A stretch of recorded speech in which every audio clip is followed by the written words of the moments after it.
Cuidado, está en peligro, usted y su familia. Australia, Tasmania.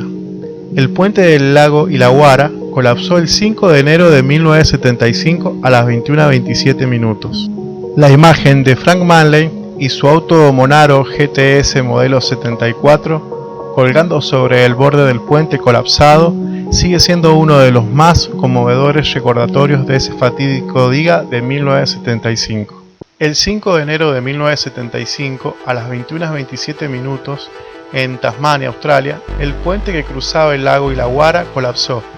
Una catástrofe que se recuerda a más de 40 años en la mente y el corazón del pueblo australiano. En esa fatídica noche de domingo, un carguero que transitaba por las aguas del lago golpeó uno de los pilares del puente, causando el derrumbe parcial del mismo y provocando la muerte de 6 tripulantes de la embarcación. En esa noche, el señor Frank Manley, junto a su familia, transitaba por el puente sin conocer del siniestro que estaba aconteciendo, cuando de repente su mujer le gritó: ¡Alto! ¡Alto! Y en un instante, con muy pocas probabilidades de parar la marcha del vehículo, el señor Frank pudo detener el Monaro GTS verde que conducía. Pero el peligro no terminó allí, ya que el auto había quedado colgando mitad en el puente y la otra mitad en el vacío.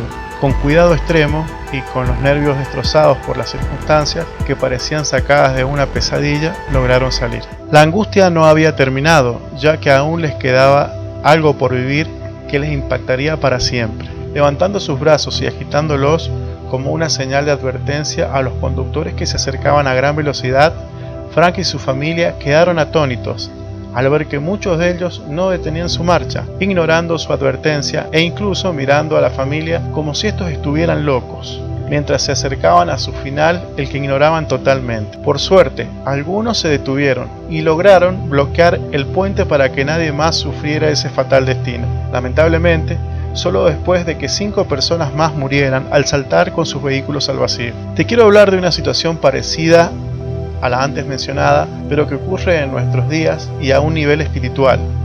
Muchas personas hoy conducen directo al vacío, sin percatarse que el puente ha colapsado. Sí, ha colapsado. Te preguntarás a qué me refiero. Y es que la mayoría de las personas desconocen que la conexión que existía entre Dios y los hombres ha colapsado a causa del pecado. Cuando fuimos creados sin pecado, pero a causa de la desobediencia es que la comunión con Dios se cortó.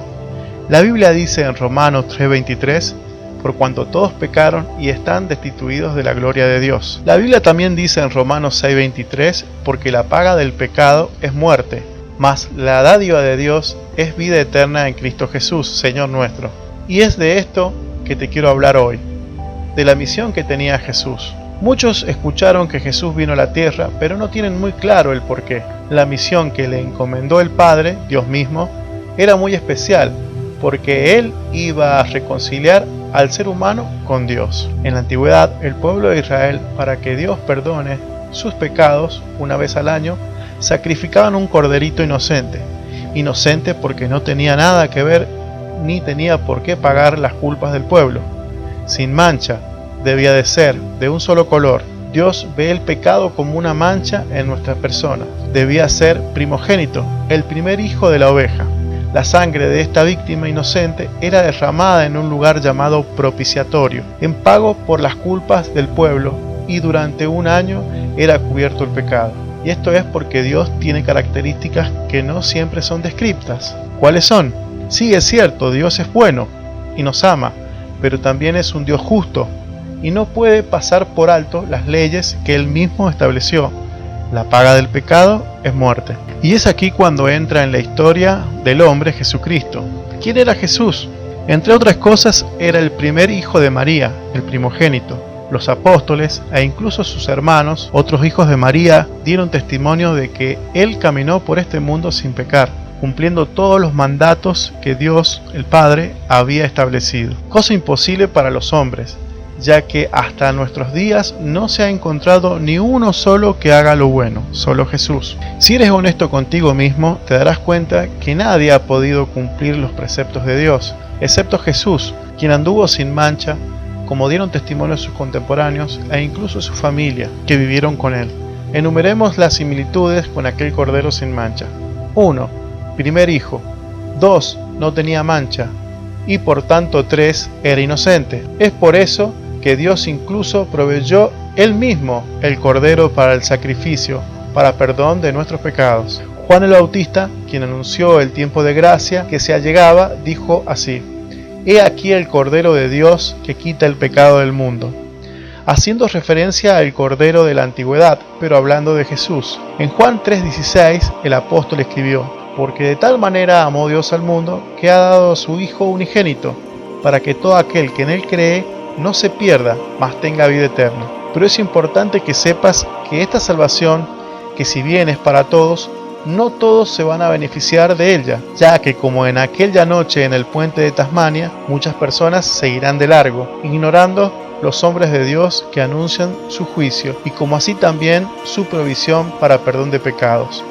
Muchos seguirán directo al vacío por causa de sus dudas o por no querer cumplir los mandatos de Dios en sus vidas, conduciendo a una muerte espiritual segura y eterna. Esta situación no es la primera vez que ocurre en la historia del hombre. Ya en los tiempos de Noé ocurrió cuando durante muchos años Noé anunció el juicio de Dios y no le oyeron. Lo miraron como si estuviese loco, como esa mirada que quedó impresa en la retina de la familia Manley esa noche de 1975, donde los conductores solo pasaron sin detenerse. Hoy en día, aquellos que anunciamos las buenas noticias de Dios para los hombres, vemos esa misma mirada otra vez de personas que siguen directo hacia la caída mortal, sin ni siquiera considerar la obra de amor del mismo Dios que entregó a su Hijo unigénito por amor, para perdón de pecados. Y Jesús no tuvo como mucho ser igual a Dios y se despojó de todo para ponerse en pago por nuestras transgresiones. Estimado amigo, el puente se ha derrumbado. No sigas sin considerar esta advertencia. Quizás quieras agradar a Dios con tus medios,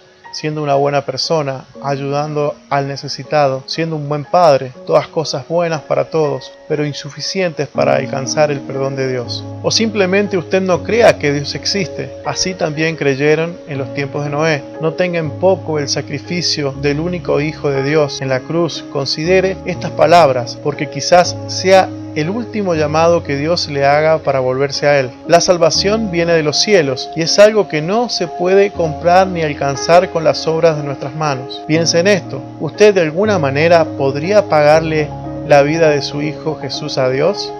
De ninguna manera. Y es por eso que la salvación tiene un precio tan caro que nadie con sus medios o recursos puede conseguirla.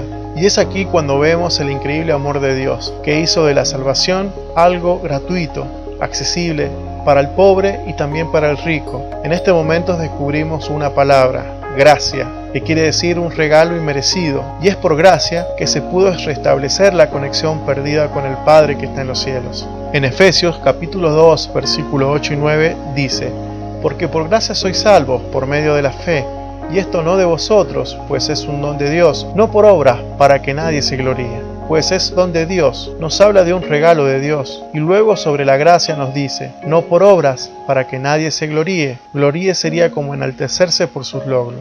Hoy a usted ha llegado el Evangelio de Salvación, que se viene predicando ya alrededor de 2000 años. Es el que predicaron los apóstoles en los tiempos de Jesús, es el mismo que hoy ha llegado a su conocimiento. Usted se dirige a un abismo, porque el puente está roto. No haga oídos sordos a este mensaje. Hoy es el día, hoy es el tiempo de salvación. No caiga indiferente en la eternidad de los tiempos. Así dijo Jehová: paraos en los caminos, y mirad y preguntad por la senda antigua, cuál sea el buen camino, y andad por él, y hallaréis descanso para vuestras almas. 5 personas dejaron su vida aquella noche en ese puente porque no pudieron entender el mensaje de peligro de Frank y su familia. ¿Qué hará usted hoy? ¿Hará oídos sordos al llamado de Cristo y seguirá su camino?